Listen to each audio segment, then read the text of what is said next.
के आगे आया और त्रिदेव में महासंबोधन देवाधिदेव महादेव के सामने आया। इसलिए इन एक महादेव और एक महालक्ष्मी, ये दो देवता ऐसे हैं, एक देवता एक देवी ऐसी हैं जिन पर मधु का प्रयोग सुख प्रदान करता। अब दुनिया के लोगों ने कहा गुरुजी आप एक बात कह देते हो,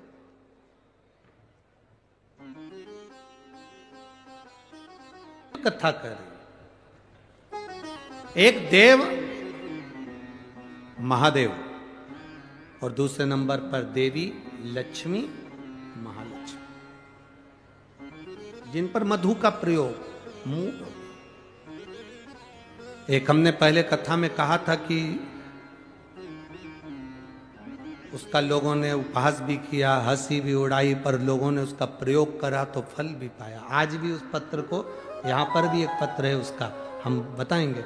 हमने कहा था कि बीज पत्ती पर शहद लगाकर जब आप अपनी पूरी मेहनत करें, पूरा कर्म करें और अच्छी मेहनत में तल्लीन रहें और मेहनत करते हुए जब किसी कार्य के लिए जाएं तो मध्य पत्ती में मधु लगाकर, शहद लगाकर, सुना था कि नहीं सुना था, शहद लगाकर शिवलिंग पर उसको लगाकर फिर जाइए, कार्य में सफलता मिलती है। ये हमने कहा था। अब दुनिया के लोग भले हंसे, पर जिन्होंने स्कंद पुराण पढ़ी हो, कुर्म पुराण पढ़ी हो, लिंग पुराण पढ़ी हो,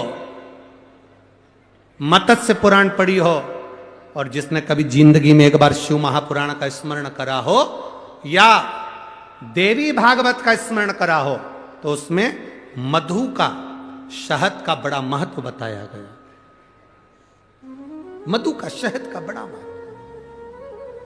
शहद, मधु एक देवाधिदेव महादेव को समर्पित करने वाला और एक मां लक्ष्मी को समर्पित करने वाला क्या देता है, ये शिव पुराण की कथा कर रही है।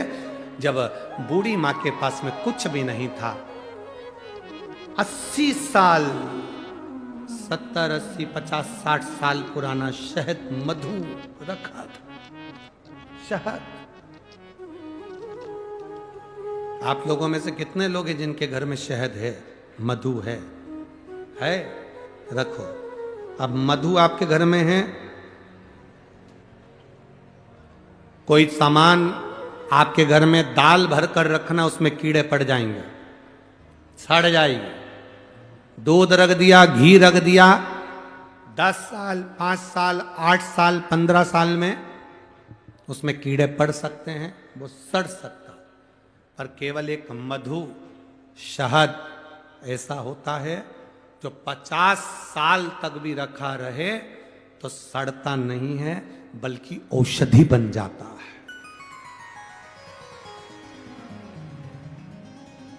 शहद अगर 40 साल का भी रखा है, मधु अगर 30 साल, 50 साल का भी रखा है, तो वो औषधि का काम करता है।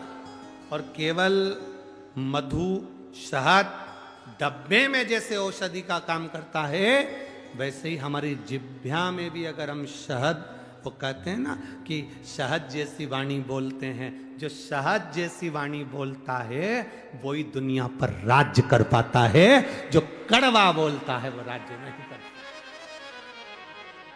शहद जैसी वाणी, तो उस मधु का बड़ा प्रयोग है, मधु की बड़ी विशेषता।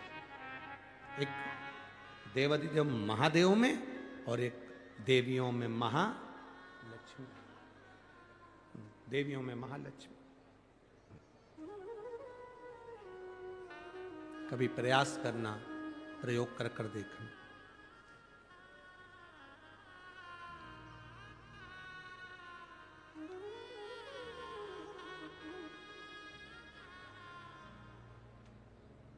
कभी प्रयास करना।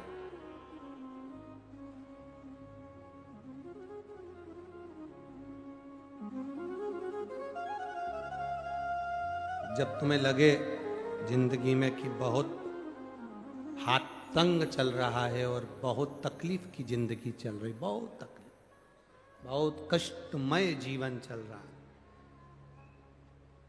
बहुत कष्ट,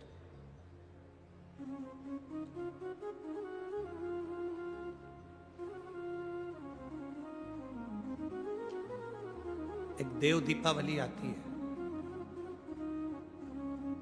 कभी तुम लोगों ने पढ़ा? पंचांग में, कैलेंडर में उसका वर्णन आता है। पढ़िए देव दीपावली? अरे बोलो तो जम के, पढ़िए। एक देव दीपावली आती है, एक दीपावली, एक देव दीपावली।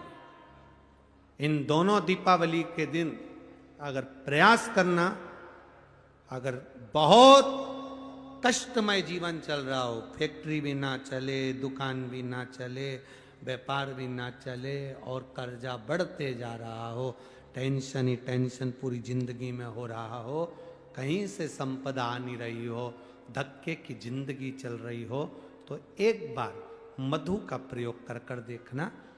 महालक्ष्मी की अगर पूजन कर रहे हो देव दीपावली पर या दीपावली पर, तो पान के पत्ते पर एक शहद की बिंदी रखकर लक्ष्मी जी को भोग लगाइए और शंकर जी के मंदिर में उसी दीपावली को या देव दीपावली पर शंकर भगवान के शिवलिंग पर एक पत्ते पर या पुष्प पर एक बूंद शहद लगाकर शिव जी को समर्पित कर कर देखिए।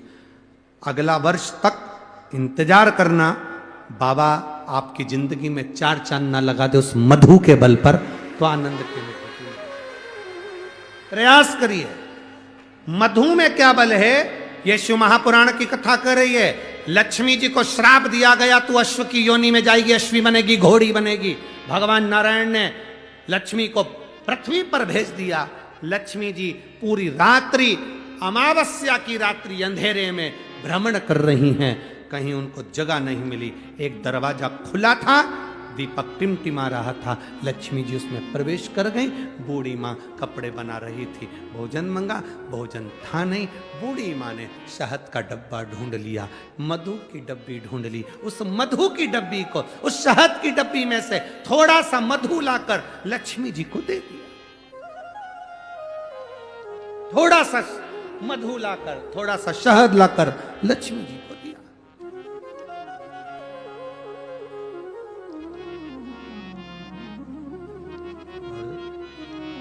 कहां से लाऊं लड्डू, कहां से लाऊं पेड़, घर में होए तो लाए ना, कहां से कहां से लाऊं लड्डू, कहां से लाऊं पेड़, कहां से लाऊं बर्फी वो हर महादेव। श्री शिवाय नमस्तुभ्यं। दर्शकों, दीपावली का महापर्व चल रहा है। आप सभी को दीपावली की ढेर सारी शुभकामनाएं। आपके घर में माँ लक्ष्मी सदैव विराजमान रहे।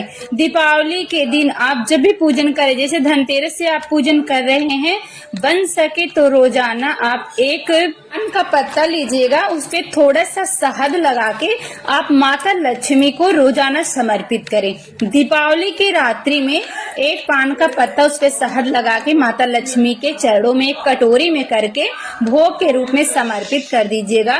और एक पुष्प ले लीजिएगा, उस पुष्प में थोड़ी सी शहद लगा के देवाधिदेव महादेव की शिवलिंग पे समर्पित कर दीजिएगा।